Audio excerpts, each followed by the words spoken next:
Ishte një dashuri që filloi me ëndra dhe premtime, por shpejt u kthye në një ferë që nuk e prisja. Çdo mesazh, çdo përqafim, çdo buzëqeshje e tij ishte një maskë për diçka më të errët. Ai më solli në Itali me premtimin e një jete më të mirë. Por ajo që gjeta ishte një realitet i tmerrshëm që nuk e kisha imagjinuar. Ishte dashuria që më tradhtoi dhe më shkatërroi. Dhe rruga për të shpëtuar do të ishte më e vështirë se çdo ëndër e bukur që kam pasur ndonjëherë. Unë quhem Alma. Historia ime filloi si çdo histori e zakonshme dashurie. Një mesazh, një buzëqeshje, një emocion i parë që ngjall shpresë. Ai ishte afrikan, me një karizëm të papërshkrueshëm dhe buzëqeshje që mund të rrëmbej zemrën menjëherë. Në fillim unë isha e kujdesshme, por shpesh dëshira për dashuri dhe për të besuar tek një të ardhme e bukur më bëri të hapja zemrën për të. Ai më tregoi një botë të re, të largët nga vështirësitë që kisha përjetuar në Shqipëri. Më premtuar një jetë të qetë dhe të mbushur me mundësi, duke më bindur se së bashku mund të arrinim gjithçka. Nuk e dija që çdo premtim ishte një mjegull mashtrimi. Kur arrita në Itali, ndjenja e parë ishte e çuditshme. Emocion, frikë dhe një ndjesje pa njohur lirie që u shndërrua shpejt në izolim. Ai më kërkoi të ndryshoja mënyrën se si flisja dhe lidhesha me të tjerët. Çdo hap jashtë rregullave të tij shihej si tradhti. Gradualisht fillova të kuptoj se nuk ishte dashuria ajo që më kishte sjellë atje, por kontrolli dhe manipulimi. Çdo ditë ndihesha e humbur, e friksuar dhe e vetmuar. Ai më bindi se bota jashtë ishte e rrezikshme dhe se unë mund të mbështetesha vetëm tek ai. Një ndjenjë e thellë tradhtie dhe zhgënjimi më mbërtheu shpirtin, por frika dhe ndjenja e varësisë më mbajtën të heshtur. Dita pas dite fillova të ndiej dhimbje fizike dhe emocionale, por nuk mund të flisja me askënd. Ai kontrollonte çdo kontakt me jashtë, telefonin, mesazhet, madje edhe përpjekjet për të komunikuar me familjen. Ndërsa kisha dëshirën e zjarrt për të ikur, ndihesha e pafuqishme dhe rrethuar nga një mur i padukshëm kontrolli. Një natë, ndërsa ai kishte dalë për të punuar, vendosa të shikoj rreth e rrotull apartamentit. Fillova të kuptoj se nuk isha vetëm e izoluar, por kishte mënyra për të planifikuar shpëtimin. Një ndjenjë frike dhe shpresë përzieshin brenda meje. Kisha nevojë të gjeja një rrugdalje, por çdo hap ishte i rrezikshëm. Fillova të mbaja shënime të fshehta, duke regjistruar çdo detaj që mund të më ndihmonte të kuptoja rrethanat dhe të mbroja veten. Në fillim isha e pasigurt, por gradualisht po linte brenda meje një forcë e re. Edhe pse zemra më dridhej nga frika, një pjesë e shpirtit tim po ndiste një zjarr shprese. Do të shpëtoja dhe do të merrja jetën time përsëri. Fillova të planifikoja çdo lëvizje me kujdes. Si të kontaktoja familjen, si të siguronte dokumentet e mia, dhe si të kërkoja ndihmë nga organizata që mbështesin viktimat e manipulimit dhe trafikimit. Çdo vendim duhej të ishte i fshehtë dhe i matur. Çdo mesazh, çdo telefonat e fshehur, ishte një hap drejt lirisë. Në fillim ndjehesha e vetmuar dhe e dëshpëruar, por çdo ditë më shtohej vendosmëria. Nuk mund të lejoja që mashtrimi dhe manipulimi i tij të më shkatërronin. Duhet të gjeja forcën për të shpëtuar. Çdo hap i parë drejt lirisë ishte një sfidë e madhe, por gjithmonë më kujtonte se nuk mund të kthehesha më pas. Ndërsa përgatitesha për të marrë vendimet e mia të para konkrete, ndjeva se një pjesë e Almas së vjetër po ringjallej. Një vajzë që besonte tek ëndrat, por që tani e dinte se vetëm duke luftuar mund të shpëtonte. Çdo përpjekje e fshehtë, çdo strategji e vogël, ishte një betejë për jetën time dhe për çdo ëndër që nuk doja ta humbisja. Rruga e shpëtimit dhe përballja me manipulimin. Alma kishte vendosur. Nuk mund të vazhdonte të jetonte në frikë dhe nën kontrollin e tij. Pas javësh izolimi, manipulimi dhe frike, ajo filloi të ndjente një forcë të brendshme që nuk e kishte përjetuar kurrë më parë. Nuk ishte vetëm dëshira për liri, por edhe nevoja për të shpëtuar shpirtin dhe identitetin e saj. Çdo gjë që kishte ndërruar për jetën e saj ishte tani në rrezik, dhe vetëm duke vepruar mund të shpëtonte. Fillimisht, Alma kishte frikë të bënte çdo hap. Çdo lëvizje, çdo mesazh i fshehtë mund të zbulohej dhe pasojat të ishin të tmerrshme. Por ajo filloi të përdorte kreativitetin dhe kujdesin për të krijuar mundësi për të komunikuar me botën e jashtme. Siguroi një telefon të dytë, të fshehur, dhe filloi të kontaktonte familjen dhe miqt në Shqipëri. Çdo mesazh ishte i shkruar me kujdes, duke shmangur fjalët që mund të nxisnin dyshime. Në të njëjtën kohë, Alma filloi të mbikëqyrte rutinën e tij. Kur shkonte në punë, kur dilte për gjëra të vogla, kur nuk kishte kujdes të veçantë. Këto vëzhgime të kujdesshme ishin të domosdoshme për të planifikuar çdo hap. Ajo mësoi të kontrollonte frikën, të maskonte emocionet dhe të përgatitej për momentin kur mund të vepronte pa u zbuluar. Një ditë, pas një pune të zakonshme, ai kthehej më herët se zakonisht. Alma ndjeu panik, por kishte mësuar të vepronte shpejt dhe me qetësi. Ajo mblodhi dokumentet e saj të rëndësishme, pasaportën, kartën e identitetit, çdo gjë që mund t'i nevojitej për të ikur, dhe i fshehu në një vend të sigurt në apartament. Kjo ishte hera e parë që ndjeu një kombinim frike dhe triumfi. Diçka po ndryshonte brenda saj. Në netët e mëvonshme, Alma arriti të kontaktonte një organizatë në Itali që mbështet viktimat e trafikut dhe manipulimit.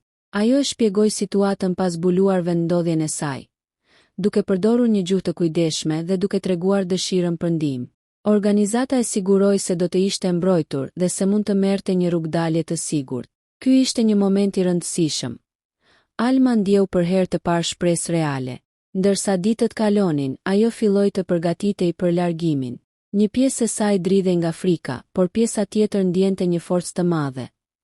Nuk kishte më kthim. Çdo hap ishte i rrezikshëm, çdo detaj duhej të kontrollohej.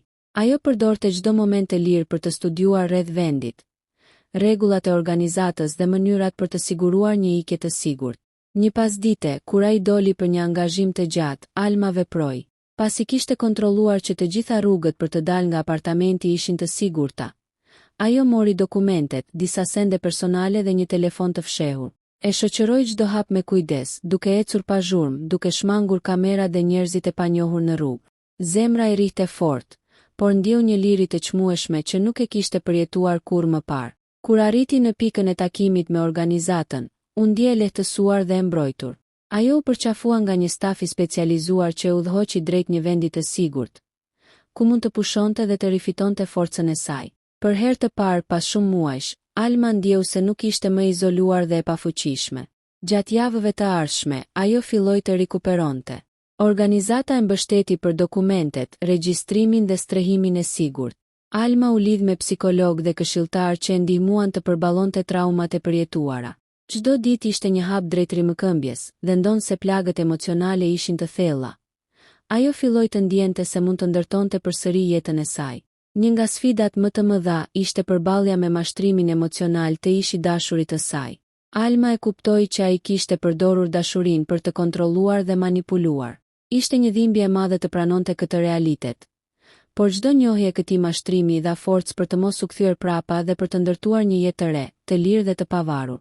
Në këtë periudhë, Alma filloi të shkruante për eksperiencën e saj, duke ndihmuar jo vetëm veten të përpunonte traumën, por edhe duke dhënë një zë për viktimat e tjera që ndodheshin në situata të ngjashme.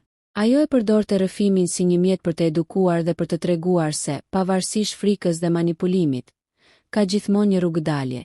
Në fund, rruga e Almas ishte mbushur me sfida dhe dhimbje, por ajo u shpëtua dhe gjeti forcën të rikthehej në jetën e saj. Përvoja e saj tregoi se dashuria nuk duhet të shndërrohet në kontroll, se mashtrimi mund të zbulohet dhe se shpresa dhe guximi mund të jenë çelësi për liri. Rimëkëmbja dhe fuqizimi i Almas. Pas shpëtimit, Alma ndjeu një lehtësim që nuk mund ta përshkruante me fjalë. Çdo hap drejt lirisë kishte qenë i rrezikshëm dhe i frikshëm, por ajo e dinte se tashmë kishte fituar diçka të çmuar: kontrolli mbi jetën e saj. Ndërsa qëndronte në vendin e sigurt që organizata kishte ofruar, ajo filloi të kuptonte rëndësinë e kujdesit për shpirtin dhe mendjen e saj. Në fillim, ndjenja e pasigurisë dhe frikës vazhdonte të ishte e pranishme. Çdo tingull i papritur, çdo hap në korridor, mund të kthehej në kujtimin e kohës kur ishte izoluar dhe e manipuluar. Por me mbështetjen e psikologëve dhe këshilltarëve, Alma mësoi të dallonte të kaluar nga e tashmja dhe të ndërtonte strategji për të përballuar trauma. Çdo ditë ishte një hap i vogël drejt normalitetit dhe besimit tek vetja. Një pjesë e rëndësishme e rimëkëmbjes së Almas ishte rikthimi i marrëdhënieve me familjen dhe miqt në Shqipëri. Për javë të tëra, ajo kishte qëndruar në heshtje, e friksuar se çdo gabim mund të zbulohej. Tani, kur ishte e sigurt, ajo filloi të ndante historinë e saj hap pas hapi, duke u lidhur me ata që e donin pa kushte. Mbështetja e tyre ishte një shtysë e madhe për të rikuperuar vetbesimin dhe forcën e brendshme. Alma gjithashtu filloi të përdorte eksperiencën e saj për të ndihmuar të tjerët. Ajo shkroi artikuj, intervista dhe rrëfime të përvojës së saj, duke bërë publike rreziqet e manipulimit dhe trafikimit. Mesazhi i saj ishte i qartë: Edhe kur duket se çdo rrugë është e mbyllur, ka mundësi për liri dhe ndihma mund të vijë nga organizata dhe komunitetet e përkushtuara. Një nga sfidat më të mëdha ishte të përballonte ndjenjën e turpit dhe faji që shpesh viktimat e manipulimit ndjejnë. Alma kuptoi se ajo nuk ishte përgjegjëse për veprimet e tij, dhe se çdo gjë që kishte përjetuar nuk e zvogëlonte vlerën e saj si person. Ky realizim i dha një forcë të re, të qëndronte krenare dhe të mos lejonte që e kaluara ta përcaktonte të ardhmen. Gradualisht, Alma filloi të ndërtonte një jetë të re, të pavarur. Ajo kërkoi punë, nisi të studiojë dhe të lidhej me komunitete që e mbështetnin dhe e frymëzonin. Çdo ditë ishte një mundësi për të rritur vetbesimin, për të forcuar identitetin dhe për të vendosur që dashuria nuk duhet të jetë kurrë shfrytëzuese apo kontrolluese. Në rrugën e saj, Alma takoi njerëz që e ndihmuan të rikthehej në botë. Miq të rinj, mentor dhe organizata që punonin për të drejtat e grave dhe viktimave të manipulimit. Ata nuk e gjykonin, por e mbështesnin, dhe kjo e ndihmoi Alman të kuptonte se besimi dhe dashuria e vërtet ekzistojnë dhe mund të jenë një forcë pozitive në jetë. Një moment i veçantë ishte kur Alma vendosi të ndaj publikisht rrëfimin e saj për herë të parë në një forum ndërkombëtar kundër trafikimit dhe abuzimit. Ajo u ngjit në skenë, zemra i dridhej, por zëri i saj ishte i qartë. Çdo viktim ka mundësi të shpëtojë dhe të rikthehet në liri. Reagimi i publikut ishte i fuqishëm, mesazhi i saj frymëzoi shumë dhe ndihmoi për të rritur ndërgjegjësimin. Në këtë pikë, Alma kuptoi se çdo hap që kishte bërë drejt lirisë nuk ishte vetëm një shpëtim i vetjetës së saj, por edhe një mundësi për të bërë ndryshim për të tjerët. Ajo kuptoi se fuqia nuk vinte vetëm nga brenda saj, por edhe nga komuniteti dhe mbështetja që mund të ndihmonte viktimat e tjera të mos humbnin shpresën. Në fund, rruga e Almas ishte një histori e rimëkëmbjes dhe fuqizimit. Ajo kishte kaluar nga frika dhe manipulimi në liri dhe vetbesim. Ishte një kujtesë e fuqishme se, pavarësisht dhimbjes dhe tradhtisë, shpresa dhe guximi mund të jenë çelësi për të ndryshuar jetën. Alma kishte mësuar një mësim të rëndësishëm. Nuk ka forcë më të madhe se ajo që lind nga brenda, kur vendos të mos dorëzohet. Ndërtimi i jetës së re dhe fuqizimi i përhershëm. Pas përvojës së tmerrshme dhe shpëtimit, Alma e kuptoi se rimëkëmbja nuk ishte një proces i shpejt apo i lehtë. Çdo ditë ishte një mundësi për të forcuar vetbesimin, për të rindërtuar identitetin dhe për të vendosur kufi të shëndetshëm. Ajo kuptoi se liria nuk ishte vetëm largimi fizik nga mashtrimi, por edhe çlirimi nga frika dhe trauma emocionale që kishte përjetuar. Alma filloi të vendoste qëllime konkrete për jetën e saj. Të studioj, të punoj, të lidhej me njerëz që e mbështesnin dhe të përdorte eksperiencën e saj për të ndihmuar të tjerët. Çdo hap ishte një hap drejt një versioni më të fortë dhe të pavarur të vetes. Ajo kishte mësuar një mësim të rëndësishëm. Vetëvlerësimi dhe dashuria për veten janë çelësi për të mos u zhytur përsëri në marrëdhënie shkatërruese. Në këtë proces, Alma u përfshi në aktivitete komunitare dhe organizata që mbështesin viktimat e manipulimit dhe trafikimit. Ajo përdorte rrëfimin e saj për të rritur ndërgjegjësimin, duke ndihmuar gra dhe vajza që ndodheshin në situata të ngjashme të kuptonin se ka një rrugdalje dhe se ndihma është e mundur. Pjesëmarrja e saj aktive jo vetëm që e fuqizonte atë, por frymëzonte të tjerët që të gjenin guximin për të kërkuar lirinë. Alma gjithashtu investoi në arsimin e saj. Ajo rifilloi studimet, duke u fokusuar në fusha që e pasiononin dhe që mund të ndihmonin të tjerët. Ajo kuptoi se njohuria dhe pavarësia intelektuale ishin mjete të fuqishme për të krijuar një jetë të qëndrueshme dhe të sigurt. Çdo diplomë, çdo kurs, çdo hap drejt përmirësimit personal ishte një fitor mbi të kaluarën dhe një dëshmi e forcës së saj. Në jetën personale, Alma filloi të ndërtonte marrëdhënie të shëndetshme dhe të sigurta. Ajo mësoi të vendoste kufi, të njihte shenjat e manipulimit dhe të vlerësonte respektin dhe dashurinë ndërsjellë. Përvojat e dhimbshme e kishin mësuar se dashuria e vërtet nuk duhet të shndërrohet kurrë në kontroll apo frikë. Një nga momentet më të rëndësishme ishte kur Alma vendosi të ndajë historinë e saj me publikun. Ajo shkroi libra, intervista dhe artikuj, duke përdorur zërin e saj për të edukuar dhe fuqizuar të tjerët. Mesazhi i saj ishte i qartë. Çdo viktim ka të drejtën për liri dhe guximi për të kërkuar ndihmë mund të shpëtojë jetën. Reagimet e njerëzve ishin të jashtëzakonshme. Shumë individ gjetën shpresë dhe frymëzim në historinë e saj. Në këtë rrugtim, Alma u përball me sfida të reja, por gjithmonë me një forcë të brendshme që nuk e kishte pasur më parë. Ajo mësoi të mbante kontroll mbi jetën e saj, të ndërtonte rutinën, të vendoste prioritetet dhe të punonte çdo ditë për të krijuar një të ardhme të sigurt. Çdo sukses i vogël, çdo arritje, ishte një fitore mbi të kaluarën dhe një dëshmi e forcës së saj personale. Në fund, Alma nuk ishte më njëjta vajzë që kishte mbërritur në Itali me ëndra dhe premtime të rreme. Ajo ishte një grua e fortë, e pavarur, me një vizion të qartë për jetën e saj dhe një dëshirë të madhe për të ndihmuar të tjerët. Historia e saj ishte një testament i fuqisë së brendshme dhe shpresës së pakufishme.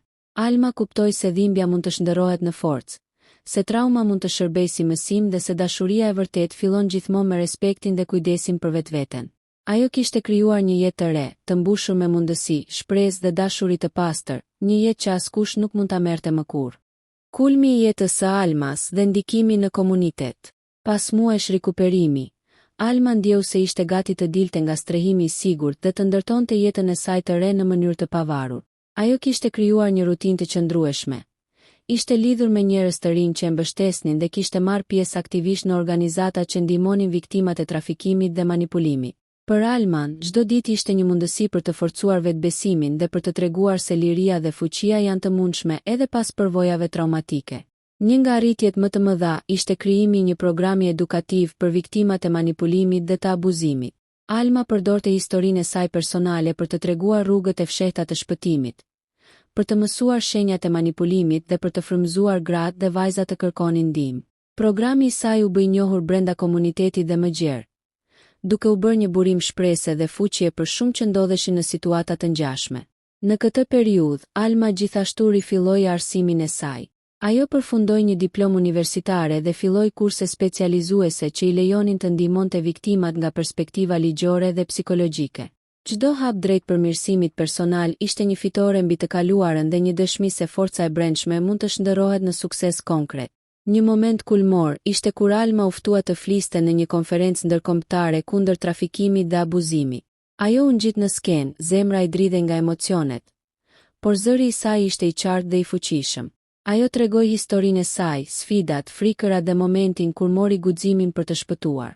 Publiku u ngrit në këmbë dhe reagimi i njerëzve ishte jashtëzakonshëm. Mesazhi i saj frymëzoi shumë dhe hapi një dritare shprese për ata që ndodheshin në situata të ngjashme. Në jetën personale, Alma krijoi marrëdhënie të shëndetshme dhe të qëndrueshme. Ajo mësoi të njohë kufijtë, të vlerësoj respektin dhe dashurinë e ndërsjellë dhe të ndërtoi lidhje bazuar në besim dhe komunikim të hapur. Përvoja e dhimbshme së kaluarës e kishte mësuar se dashuria e vërtet nuk duhet të shndërrohet kurrë në frikë ose kontroll. Në nivel profesional dhe komunitar, Alma u bë një simbol fuqie dhe shprese. Ajo krijoi një rrjet mbështetjeje për viktimat, duke u mundësuar të ndajnë historitë e tyre, të mësojnë nga njëra tjetra dhe të gjejnë rrugdalje të sigurta. Për shumë, Alma ishte një shembull i gjallë se mbijetesa, shpresa dhe guximi mund të krijojnë ndryshim. Në fund, Alma kuptoi se historia e saj nuk ishte vetëm një rrëfim i vuajtjes dhe sfidave, por një testament i forcës së brendshme dhe shpresës që nuk shuhet kurrë. Ajo kishte shndërruar dhimbjen e saj në një mjet fuqizimi, për veten dhe për të tjerët. Çdo hap që kishte bërë drejt lirisë, çdo përpjekje për të rikuperuar jetën, e kishte bërë më të fortë dhe më të vendosur për të ndihmuar të tjerët. Alma nuk ishte më vetëm një viktimë e manipulimit. Ajo ishte një udhëheqëse, një mësuese, një simbol i guximit. Historia e saj tregon se pavarësisht dhimbjes, mashtrimit dhe frikës, shpresa dhe guximi mund të ndryshojnë fatin dhe të krijojnë një jetë të re, të mbushur me dashuri, pavarësi dhe kuptim të vërtetë. Në këtë pikë, rrëfimi i Almas përfundon me një mesazh fuqizues. Çdo sfidë mund të shndërrohet në forcë, çdo dhimbje në mësim dhe çdo përpjekje për liri në një shembull për të tjerët.